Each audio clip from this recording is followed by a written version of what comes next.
ನಮಸ್ಕಾರ ಸ್ನೇಹಿತರೆ, ಇಂಗ್ಲೆಂಡ್ ವಿರುದ್ಧದ ಟೆಸ್ಟ್ ಸರಣಿ ಗೆದ್ದ ಬಳಿಕ ಕ್ರಿಕೆಟ್ ದಿಗ್ಗಜರು ಹೇಳಿದ್ದೇನು? ಟೀಂ ಇಂಡಿಯಾವನ್ನ ಹಾಡಿ ಹೊಗಳಿದ ಸಚಿನ್ ತೆಂಡೂಲ್ಕರ್, ಯುವ ಆಟಗಾರರನ್ನ ಕೊಂಡಾಡಿದ ವೀರೇಂದ್ರ ಸೆಹ್ವಾಗ್, ಅಷ್ಟಕ್ಕೂ ಭಾರತದ ಸರಣಿ ಗೆಲುವಿನ ಬಳಿಕ ಪಾಕ್ನ ಮಾಜಿ ವೇಗಿ ಹೇಳಿದ್ದೇನು ಗೊತ್ತಾ? ಹೀಗೆ ಇಂಗ್ಲೆಂಡ್ ವಿರುದ್ಧದ 4ನೇ ಟೆಸ್ಟ್ ಪಂದ್ಯ ಗೆದ್ದ ಬಳಿಕ ಕ್ರಿಕೆಟ್ನ ಮಾಜಿ ಆಟಗಾರರು ಹಾಗೂ ಲೆಜೆಂಡ್ ಕ್ರಿಕೆಟರ್ಸ್ ಎಲ್ಲ ಏನೆಲ್ಲ ಹೇಳಿದ್ದಾರೆ ಎಂಬುದನ್ನೆಲ್ಲ ಇವತ್ತಿನ ಈ ಒಂದು ವಿಡಿಯೋದಲ್ಲಿ ತಿಳಿಸ್ಕೊಡ್ತಾ ಹೋಗ್ತೀನಿ. ಹೀಗಾಗಿ ದಯವಿಟ್ಟು ಈ ವಿಡಿಯೋವನ್ನ ಕೊನೆವರೆಗೂ ನೋಡಿ ಸ್ನೇಹಿತರೆ. ಆದ್ರೆ ಅದಕ್ಕಿಂತ ಮುನ್ನ ನೀವು ಕೂಡ ಟೀಂ ಇಂಡಿಯಾದ ಅಭಿಮಾನಿಗಳಲ್ಲಿ ಒಬ್ಬರಾಗಿ ಈ ವಿಡಿಯೋವನ್ನ ನೋಡುತ್ತಿದ್ದರೆ ತಪ್ಪದೆ ಈ ಕೂಡಲೇ ಈ ವಿಡಿಯೋಗೊಂದು ಲೈಕ್ ಮಾಡಿ. ಹೌದು ಸ್ನೇಹಿತರೆ, ರಾಂಚಿಯ GSCA ಅಂತಾರಾಷ್ಟ್ರೀಯ ಮೈದಾನದಲ್ಲಿ ನಡೆದ ಭಾರತ ಹಾಗೂ ಇಂಗ್ಲೆಂಡ್ ನಡುವಿನ 4ನೇ ಟೆಸ್ಟ್ ಪಂದ್ಯವನ್ನ ರೋಹಿತ್ ಪಡೆಯು ವಿರೋಚಿತವಾಗಿ 5 ವಿಕೆಟ್ಗಳಿಂದ ಗೆದ್ದುಕೊಂಡಿದೆ. ಇದರೊಂದಿಗೆ ಟೀಂ ಇಂಡಿಯಾವು 5 ಪಂದ್ಯಗಳ ಟೆಸ್ಟ್ ಸರಣಿಯಲ್ಲಿ 3-1 ಮುನ್ನಡೆಯನ್ನ ಪಡೆದುಕೊಂಡಿದೆ.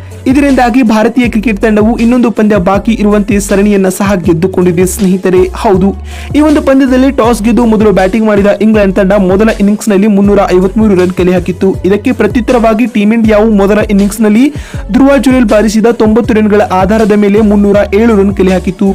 ಇದರೊಂದಿಗೆ 46 ರನ್ಗಳ ಮುನ್ನಡೆಯೊಂದಿಗೆ 2ನೇ ಇನ್ನಿಂಗ್ಸ್ ಅನ್ನು ಆರಂಭಿಸಿದ ಇಂಗ್ಲೆಂಡ್ ತಂಡವು ಭಾರತದ ಸ್ಪಿನ್ ಕೈಚಳಕಕ್ಕೆ ಧೂಳಿಪಟವಾಯಿತು. ಇಂಗ್ಲೆಂಡ್ ತಂಡವು 2ನೇ ಇನ್ನಿಂಗ್ಸ್ ನಲ್ಲಿ ಕೇವಲ 145 ರನ್ಗಳಿಗೆ ಸರ್ವಪತನ ಕಂಡಿತು. ಇದರೊಂದಿಗೆ ಟೀಂ ಇಂಡಿಯಾಗೆ ಸರಣಿ ಗೆಲ್ಲಲು ಪ್ರವಾಸಿ ಇಂಗ್ಲೆಂಡ್ ತಂಡವು 192 ರನ್ಗಳ ಸ್ಪರ್ಧಾತ್ಮಕ ಗುರಿಯನ್ನ ನೀಡಿತು. ಈ ಗುರಿಯನ್ನ ಬೆನ್ನಟ್ಟಿದ ಟೀಂ ಇಂಡಿಯಾವು 4ನೇ ದಿನದಾಟದಲ್ಲಿ 5 ವಿಕೆಟ್ ಕಳೆದುಕೊಂಡು ಟಾರ್ಗೆಟ್ ಅನ್ನ ಚೇಸ್ ಮಾಡಿತು ಸ್ನೇಹಿತರೆ. ತಂಡದ ಪರ ರೋಹಿತ್ ಶರ್ಮಾ ಹಾಗೂ ಶುಭ್ಮನ್ ಗಿಲ್ ರವರು ಅರ್ಧಶತಕದ ಇನ್ನಿಂಗ್ಸ್ ಆಡಿದರು ಸ್ನೇಹಿತರೆ. ಇದೀಗ ಟೀಂ ಇಂಡಿಯಾದ ಈ ಭರ್ಜರಿ ಗೆಲುವಿನ ಕುರಿತು ಮಾತನಾಡಿದ ಕ್ರಿಕೆಟ್ ದಿಗ್ಗಜ ಆಟಗಾರರೆಲ್ಲ ಏನೆಲ್ಲ ಹೇಳಿದ್ದಾರೆ ಅಂತ ನೋಡುವುದಾದ್ರೆ, ಭಾರತದ ಈ ಅದ್ಭುತ ಗೆಲುವಿನ ಕುರಿತು ಸಚಿನ್ ತೆಂಡೂಲ್ಕರ್ ಅವರು ಈ ರೀತಿಯಾಗಿ ಹೇಳಿದ್ದಾರೆ. ತವರು ಅಂಗಳದಲ್ಲಿ ಟೀಂ ಇಂಡಿಯಾವನ್ನ ಸೋಲಿಸಲು ಯಾರಿಂದಲೂ ಸಾಧ್ಯವಿಲ್ಲ. ಅದು ಇಂಗ್ಲಿಷರಿಗೂ ಕೂಡ ಇಂದು ಅರ್ಥವಾಯಿತು ಎಂದು ನಾನು ಭಾವಿಸುತ್ತೇನೆ ಎಂದು ಸಚಿನ್ ಹೇಳಿದ್ದಾರೆ. ಇನ್ನು ಮಾತು ಮುಂದುವರಿಸಿದ ತೆಂಡೂಲ್ಕರ್ ಅವರು, ಹೈದರಾಬಾದ್ನಲ್ಲಿ ನಡೆದ ಮೊದಲ ಟೆಸ್ಟ್ ಪಂದ್ಯವನ್ನ ಭಾರತ ತಂಡವು ಸೋತು ಸರಣಿಯಲ್ಲಿ ಹಿನ್ನಡೆಯನ್ನ ಪಡೆದುಕೊಂಡಿತ್ತು. ಆದರೆ ಹ್ಯಾಟ್ರಿಕ್ ಗೆಲುವಿನ ಬಳಿಕ ಟೀಂ ಇಂಡಿಯಾವು ಸರಣಿಯನ್ನ ಗೆದ್ದುಕೊಂಡಿರುವುದು ನನಗೆ ತೃಪ್ತಿ ನೀಡಿದೆ ಎಂದು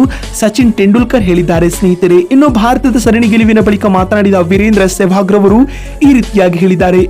ರಾಂಚಿ ಟೆಸ್ಟ್ ಪಂದ್ಯದಲ್ಲಿ ಟೀಂ ಇಂಡಿಯಾದ ಯುವ ಆಟಗಾರರು ತಂಡಕ್ಕೆ ಜಯವನ್ನ ತಂದುಕೊಟ್ಟಿದ್ದಾರೆ. ಹಿರಿಯ ಆಟಗಾರರ ಅನುಪಸ್ಥಿತಿಯಲ್ಲಿಯೂ ಯಂಗ್ ಇಂಡಿಯಾ ಈ ರೀತಿ ಆಡುತ್ತಿರುವುದು ನನಗೆ ಹೆಮ್ಮೆ ನೀಡುತ್ತಿದೆ ಎಂದು ವೀರೇಂದ್ರ ಸೆಹ್ವಾಗ್ ಹೇಳಿದ್ದಾರೆ ಸ್ನೇಹಿತರೆ. ಇನ್ನು ಭಾರತದ ಈ ಭರ್ಜರಿ ಗೆಲುವಿನ ಕುರಿತು ಮಾತನಾಡಿದ ಗೌತಮ್ ಗಂಭೀರ್ ಅವರು ಈ ರೀತಿಯಾಗಿ ಹೇಳಿದ್ದಾರೆ.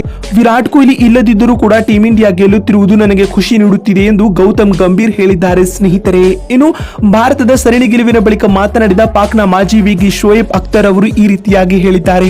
ರಾಂಚಿ ಟೆಸ್ಟ್ ನ ಮೊದಲೆರಡು ದಿನಗಳಲ್ಲಿ ಬ್ಯಾಟ್ಸ್ಮನ್ಗಳು ರನ್ಗಳನ್ನು ಉತ್ತಮವಾಗಿ ಕಲೆ ಹಾಕಿದರು. ಆದರೆ ತದನಂತರ ಪಿಚ್ ಮೇಲೆ ಹೆಚ್ಚು ಕ್ರ್ಯಾಕ್ಸ್ ಗಳು ಉಂಟಾಗಿ ಬ್ಯಾಟ್ಸ್ಮನ್ಗಳು ರನ್ ಬಾರಿಸಲು ವಿಫಲವಾದರು. ಇದರಿಂದಾಗಿ ಇಂಗ್ಲೆಂಡ್ ತಂಡವು ಟೀಂ ಇಂಡಿಯಾಗೆ ಒಂದೊಳ್ಳೆ ಟಾರ್ಗೆಟ್ ಅನ್ನ ಸೆಟ್ ಮಾಡಲು ಕಷ್ಟಪಡಬೇಕಾಯಿತು ಎಂದು ಶೋಯಬ್ ಅಖ್ತರ್ ಹೇಳಿದ್ದಾರೆ. ಇನ್ನು ಮಾತು ಮುಂದುವರಿಸಿದ ಅವರು, 2ನೇ ಇನ್ನಿಂಗ್ಸ್ ನಲ್ಲಿ ಟೀಂ ಇಂಡಿಯಾ ತಂಡದ ಪರ ಯುವ ಆಟಗಾರರೆಲ್ಲರೂ ಕೂಡ ಉತ್ತಮ ಆಟವನ್ನ ಆಡಿದ್ದಾರೆ. ಇದರಿಂದಾಗಿ ಟೀಂ ಇಂಡಿಯಾವು ಈ ಸರಣಿಯನ್ನ ಗೆದ್ದುಕೊಂಡಿತು ಎಂದು ಶೋಯಬ್ ಅಖ್ತರ್ ಹೇಳಿದ್ದಾರೆ.